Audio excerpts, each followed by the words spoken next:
KATHihik! Sabi ni Mom sa taas, step-by-step procedure in how to transfer IELTS result to CGFNS. Let's go! First, you go to IELTSasia.org, then click Results, and after that, you go down under Additional Test Report Forms for institutions, then click that hyperlink request form. You're gonna have this kind of form, so you have to fill it out.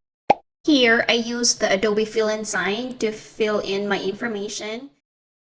You just have to put your family name and Miss or Mrs. if you're married, your first name and your middle name, your address, your telephone number. If you don't have a telephone number, you can put your mobile number, your email address, your birth date, your sex, your ID type. For mine, I used my passport.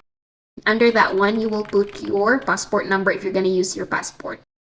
Note lang po mga KATHihik, the ID and the ID number that you will input here is the same ID that you used when you took your IELTS. For mine, I used my passport during my IELTS exam. That's why yung linagay ko dito is passport and my passport ID number. Put your test date, test location, and please don't forget to put a check if you took the IELTS on paper or on computer. On number 10, don't forget to put the details of the institution where you would like your results to be sent to. Here I put CGFNS International, then the complete address of the CGFNS, contact number, email address. Then for the letter B, I just leave it blank. Then don't forget to put your CGFNS ID number. You can find that one in your CGFNS, your signature, and the date. Since may offer yung IELTS na free sending of additional TRF for other institutions at included dun yung CGFNS. So wala akong binayaran. So after I filled out everything, I sent the form to this email address.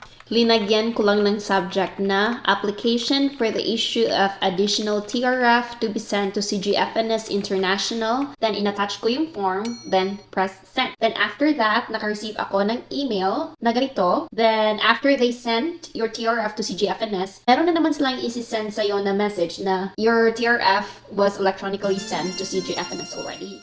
Thank you for watching!